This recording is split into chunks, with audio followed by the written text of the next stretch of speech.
안녕하세요. 시니어 건강과 지혜 채널입니다. 여러분, 혹시 이런 경험 있으신가요? 건강을 위해 매일 아침 운동을 시작했는데 갑자기 무릎이 아파서 중단하게 되었다든지 은퇴 후 새로운 취미를 시작했는데 생각보다 잘 안 되어서 포기하고 싶어진다든지 오랫동안 준비한 계획이 예상치 못한 상황으로 무산되었다든지 이럴 때 우리는 나이가 들어서 그런가? 내가 부족해서 그런가? 하는 생각에 빠지기 쉽습니다. 하지만 오늘 제가 여러분께 전하고 싶은 메시지는 이겁니다. 좌절은 여러분이 약하다는 증거가 아닙니다. 좌절은 여러분이 살아있다는 증거입니다. 그리고 좌절을 극복하는 것은 의지력만의 문제가 아닙니다. 우리 뇌의 작동 원리를 이해하면 훨씬 쉽게 다시 일어설 수 있습니다. 오늘은 뇌과학을 바탕으로 좌절에서 회복하는 구체적인 방법을 알려드리겠습니다. 먼저 좌절을 겪을 때 우리 뇌에서 무슨 일이 일어나는지 알아볼까요? 여러분이 어떤 목표를 세우고 노력할 때 뇌에서는 도파민이라는 물질이 분비됩니다. 도파민은 우리의 동기부여를 담당하는 중요한 신경전달 물질입니다. 예를 들어볼까요? 70세 김순자 할머니가 건강을 위해 매일 아침 공원에서 걷기를 시작했습니다. 처음 일주일은 정말 기분이 좋았습니다. 몸도 가벼워지는 것 같고 하루가 활기찹니다. 할머니의 뇌에서는 도파민이 잘 분비되고 있었던 거죠. 그런데 어느 날 갑자기 무릎에 통증이 왔습니다.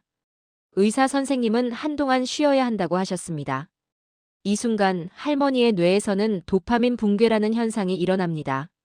뇌가 기대했던 건 매일 상쾌한 아침 산책 실제로 일어난 것 무릎 통증으로 산책 중단. 이 불일치가 도파민 수치를 급격히 떨어뜨립니다.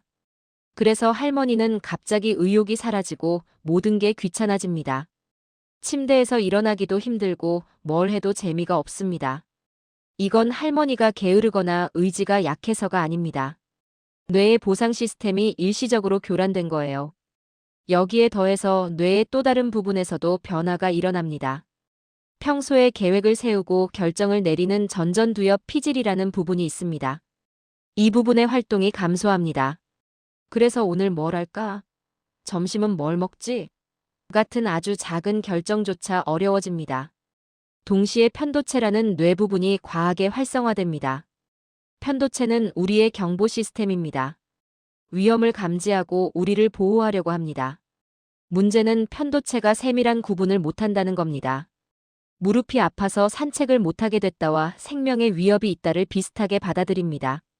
그래서 할머니는 불안하고 걱정이 많아지고 밤에 잠도 잘 못 잡니다. 정리하면 좌절할 때 우리 뇌에서는 1. 도파민 수치가 떨어져서 동기부여가 사라지고 2. 전전두엽 피질 활동이 감소해서 결정을 내리기 어려워지고 3. 편도체가 과활성화되어 불안과 걱정이 커집니다. 이 모든 게 정상적인 뇌의 반응입니다. 여러분의 잘못이 아닙니다. 자, 여기서 중요한 구분을 하나 하고 넘어가겠습니다. 좌절과 실패는 다릅니다. 좌절은 주로 외부 요인 때문에 생깁니다. 갑자기 아프게 되었다, 가족이 도움이 필요해서 내 계획을 미뤄야 했다, 경제적 상황이 바뀌었다, 날씨가 나빠서 계획한 활동을 못했다. 이런 것들은 여러분의 능력이나 노력과는 별개입니다. 반면 실패는 우리가 내부적으로 해석하는 겁니다. 내가 충분히 노력하지 않아서, 내가 능력이 부족해서, 내가 너무 나이가 들어서. 문제는 우리 뇌가 불확실한 상황을 싫어한다는 겁니다. 뇌는 빈칸을 채우려고 합니다. 그런데 너무 자주 부정적인 이야기로 채웁니다. 예를 들어볼게요. 65세 박영수 할아버지가 컴퓨터 강의를 듣기로 했습니다. 첫 수업에 갔는데 너무 어려웠습니다. 젊은 사람들은 쉽게 따라하는데 자신은 버벅거렸습니다. 이때 할아버지의 뇌는 이야기를 만듭니다. 역시 나이가 들어서 안 돼. 머리가 굳었어. 나는 컴퓨터랑 안 맞아. 하지만 진실은 이럴 수 있습니다. 강의 속도가 초보자에게는 너무 빨랐다. 외부 요인, 강사가 설명을 생략했다. 외부 요인. 첫 수업이라 아직 적응 기간이 필요하다. 정상적인 과정. 좌절을 실패로 해석하면 학습된 무기력이라는 상태에 빠집니다. 어차피 노력해도 소용없어라고 뇌가 학습해버리는 겁니다. 그래서 우리는 의식적으로 구분해야 합니다. 이게 나의 능력 부족인가? 아니면 외부 상황 때문인가? 혹은 단순히 시간과 연습이 더 필요한 건가? 대부분의 경우 좌절은 우리가 부족해서가 아니라 상황이 우리의 예상과 달랐기 때문입니다. 좌절 이후에 많은 분들이 겪는 또 하나의 문제가 있습니다. 바로 반추입니다. 반추랑 같은 생각을 계속 반복하는 겁니다. 왜 이렇게 됐을까? 내가 뭘 잘못했을까? 나한테 뭐가 문제일까? 이런 생각들이 머릿속에서 빙빙 돕니다. 이건 뇌의 디폴트 네트워크라는 시스템 때문입니다. 우리가 아무것도 안 하고 있을 때 활성화되는 뇌 회로입니다. 평소에는 이 시스템이 창의적 사고를 돕습니다. 하지만 좌절 이후에는 부정적인 방향으로 과하게 작동합니다. 더 심각한 건 뇌가 패턴을 좋아한다는 점입니다. 과거의 비슷한 경험들을 끌어옵니다. 그래, 5년 전에도 운동 시작했다가 포기했었지. 10년 전에도 새로운 걸 배우려다가 실패했었어. 역시 나는 뭘 해도 안 돼. 이건 객관적 사실이 아닙니다. 뇌가 만들어낸 부정적 패턴입니다. 실제로는 5년 전 운동 6개월 했고 건강이 많이 좋아졌었다. 10년 전 학습 처음엔 어려웠지만 결국 기본은 익혔다. 하지만 뇌는 부정적인 부분만 기억하고 증폭시킵니다. 이 반추 루프에서 빠져나오려면 어떻게 해야 할까요? 핵심은 뇌에 새로운 일을 시키는 것입니다. 구체적인 방법. 1. 몸을 움직이기 5분만 산책하거나 스트레칭을 하거나 설거지를 하세요. 물리적 활동은 반추 회로를 끊어줍니다. 2. 감각에 집중하기. 지금 보이는 것 5가지를 말해보세요. 들리는 소리 4가지, 만져지는 것 3가지. 이렇게 현재 순간에 집중하면 반추가 멈춥니다. 3. 다른 사람과 대화하기. 친구나 가족과 전혀 다른 주제로 이야기하세요. 뇌가 새로운 자극을 받으면서 루프가 깨집니다. 핵심은 완벽하게 문제를 해결하려 하지 않는 겁니다. 일단 그 생각의 소용돌이에서 벗어나는 게 먼저입니다.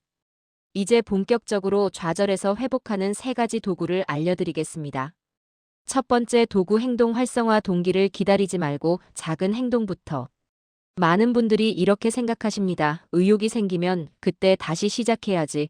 동기부여가 되면 움직여야지. 하지만 뇌과학은 정반대를 말합니다. 행동이 먼저, 동기는 나중에. 아까 도파민 이야기 기억하시죠?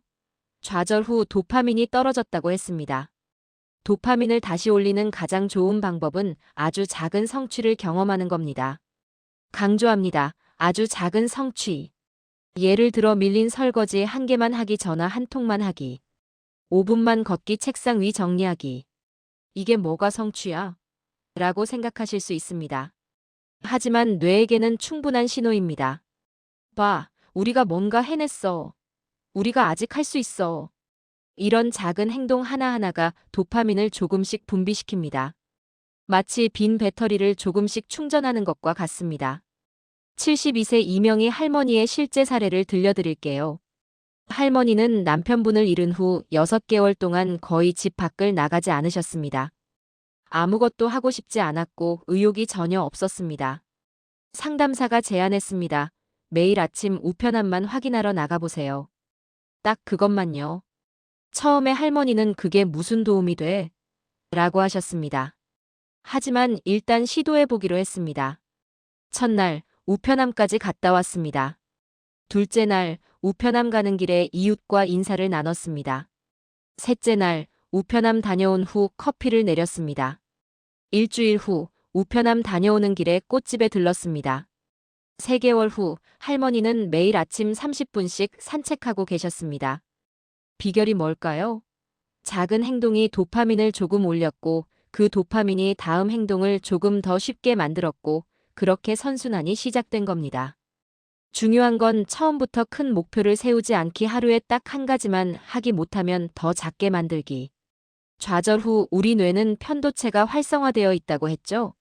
경보 시스템이 작동 중인 겁니다. 이 상태에서 큰 목표는 뇌에게 위협으로 느껴집니다. 다음 달부터 매일 1시간씩 운동하자. 뇌 헉, 무서워. 도망가자. 올해 안에 영어 회화 마스터하자. 뇌 불가능해 보여. 경보 발령. 그래서 우리는 마이크로 목표를 씁니다. 마이크로는 아주 작은이라는 뜻입니다. 마이크로 목표의 규칙 1. 5분 안에 할 수 있어야 함이. 실패할 수 없을 만큼 쉬워야 함. 3. 지금 당장 할 수 있어야 함. 예시로 보여드리겠습니다. 큰 목표 건강을 위해 운동하기 마이크로 목표 운동복으로 갈아입기. 큰 목표 새로운 취미 배우기. 마이크로 목표 유튜브에서 관련 영상 1개 보기.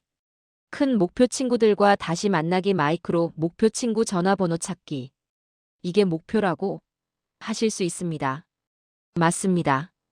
이게 목표입니다. 운동복을 입었으면 성공입니다. 더 하고 싶으면 하시고 그날은 거기까지여도 됩니다. 왜냐하면 뇌가 나도 할 수 있네. 라는 경험을 했습니다. 도파민이 조금 나왔습니다. 다음 날 조금 더 하기 쉬워집니다. 68세 정민수 할아버지 이야기입니다. 할아버지는 은퇴 후 무료함을 느끼셨습니다. 그림을 배워볼까? 생각했지만 막막했습니다. 그래서 마이크로 목표를 세웠습니다. 1주차 연필 한 자루 사기, 2주차 종이에 선 하나, 그어보기, 3주차 유튜브에서 기초 그림 영상 1개 보기, 4주차 영상 보면서 따라 그려보기. 6개월 후 할아버지는 주 2회 그림 동호회에 나가고 계십니다. 비결은 뇌를 협박하지 않은 겁니다. 뇌가 안전하다고 느낄 만큼 작은 단계로 시작한 거죠. 좌절 후 도파민이 떨어지면 우리는 본능적으로 빠른 도파민을 찾습니다. 과자를 먹는다. TV를 본다. 스마트폰을 본다. 소파에 누워 있는다. 이런 것들이 나쁜 건 아닙니다. 하지만 일시적이고 장기적 회복에는 도움이 안 됩니다. 대신 우리에게 필요한 건 지속 가능한 도파민 부스터입니다. 4가지를 소개합니다. 1. 새로운 경험하기. 새로운 길로 산책하기. 안 먹어본 음식 먹어보기. 다른 시간대에 일어나 보기. 뇌는 새로운 것을 좋아합니다. 도파민이 나옵니다. 2. 움직임. 5분 걷기. 스트레칭. 팔 벌려 기지개 켜기 운동은 가장 확실한 도파민 부스터입니다. 3. 연결. 친구에게 전화하기. 가족과 차 마시기. 이웃에게 인사하기. 사회적 유대는 강력한 도파민 원천입니다. 4. 완료의 기쁨. 설거지 끝내기. 서랍 하나 정리하기. 편지 한 통 쓰기. 무언가를 완료하면 뇌가 보상을 느낍니다. 이 4가지는 에너지가 많이 들지 않습니다. 지금 당장 할 수 있습니다. 반복할 수 있습니다. 75세 김철수 할아버지는 아내를 간병하시느라 지치셨습니다. 매일이 같고 의욕이 없었습니다. 그래서 작은 습관을 만드셨습니다. 아침마다 베란다에서 3분간 해보기. 새로움. 간병 중간에 5분 스트레칭 움직임. 저녁에 옛 친구에게 문자 한 통 연결. 하루 끝에 일기 한 줄 쓰기. 완료. 한 달 후 할아버지는 훨씬 활기차졌습니다. 간병은 여전히 힘들지만 견딜만해졌습니다. 왜일까요? 매일 작은 도파민 충전을 했기 때문입니다. 이제 마지막 단계입니다. 안정화와 예방입니다. 좌절에서 회복한 후 우리에게 필요한 건 2가지입니다. 1. 구조 스트럭처. 2. 자기 연민 셀프 마이너스 컴패션. 먼저 구조부터 볼까요? 구조란 예측 가능한 일상의 리듬입니다. 왜 중요할까요? 뇌는 에너지를 아끼는 걸 좋아합니다. 매번 다음엔 뭐 하지? 결정하는 건 에너지가 많이 듭니다. 하지만 정해진 리듬이 있으면 결정 피로가 줄어듭니다. 뇌가 안정감을 느낍니다. 일관성이 회복을 돕습니다. 구조의 예. 매일 같은 시간에 일어나기. 아침 루틴 정하기. 세수. 아침 산책. 식사 시간 규칙적으로 하기. 저녁 휴식 시간 정해두기. 중요한 건 완벽하지 않아도 됩니다. 80% 지키면 충분합니다. 하지만 여기서 함정이 있습니다. 많은 분들이 구조를 무기로 씁니다. 이제 제대로 해야 해. 변명은 없어. 못하면 안 돼. 이건 뇌를 또 위협하는 겁니다. 편도체가 다시 활성화됩니다. 대신 우리에게 필요한 건 자기 연민입니다. 자기 연민이란 나에게 친구처럼 대하기. 실수를 이해하기. 완벽하지 않아도 괜찮다고 인정하기. 연구 결과를 보면 자기 비판 위협 시스템 활성화 회복 방해, 자기 연민 돌봄 시스템 활성화 회복 촉진. 구체적으로 어떻게 할까요? 상황. 오늘 계획한 산책을 못했습니다. 자기 비판적 반응 역시 나는 안 돼. 의지방약이야. 작심삼일이야. 뇌 위협, 스트레스, 더하기 싫어짐. 자기 연민적 반응 오늘은 몸이 피곤했구나. 괜찮아. 내일 다시 하면 돼. 뇌 안전해. 이해받았어. 내일 해볼까? 차이가 보이시죠? 70세 박순이 할머니는 독학으로 스마트폰을 배우셨습니다. 매일 한 가지씩 배우기로 했는데 자주 까먹으셨습니다. 처음엔 스스로를 나무랬습니다. 나이 들어서 머리가 굳었어. 뭘 해도 안 돼. 그러다 방법을 바꾸셨습니다. 새로운 걸 배우는 건 원래 시간이 걸려. 천천히 가도 괜찮아. 6개월 후 할머니는 카카오톡, 사진 전송, 영상통화를 다 하십니다. 자기 연민이 포기를 의미하는 게 아닙니다. 오히려 지속을 가능하게 합니다. 왜냐하면 실수해도 다시 시작할 용기가 생깁니다. 뇌가 안전하다고 느낍니다. 장기적으로 더 많이 이룹니다. 자, 오늘 배운 내용을 정리해 볼까요? 좌절할 때 우리 뇌에서는 도파민이 떨어지고 전전두엽 피질 활동이 감소하고 편도체가 과활성화됩니다. 이건 정상입니다. 여러분 잘못이 아닙니다. 회복을 위한 3가지 도구 1. 행동 활성화 작은 행동부터 시작이. 마이크로 목표 뇌가 안전하게 느끼도록 3. 도파민 재설정 지속 가능한 습관 만들기. 그리고 안정화를 위한 2 요소 1. 구조 예측 가능한 일상 리듬 2. 자기 연민 나에게 친절하게 대하기. 여러분, 좌절은 끝이 아닙니다. 새로운 시작의 신호입니다. 나이가 들었다고 좌절을 극복 못하는 게 아닙니다. 오히려 여러분은 수십 년의 인생 경험이 있습니다. 그 경험이 회복의 자산입니다. 오늘 당장 하나만 실천해 보세요. 아주 작은 것부터요. 설거지 하나, 전화 한 통, 5분 산책. 그게 시작입니다. 여러분의 뇌는 회복할 수 있습니다. 여러분은 다시 일어설 수 있습니다. 그리고 이전보다 더 강해질 수 있습니다. 오늘 영상이 도움이 되셨다면 구독과 좋아요 부탁드립니다. 댓글로 여러분의 경험도 나눠주시면 감사하겠습니다.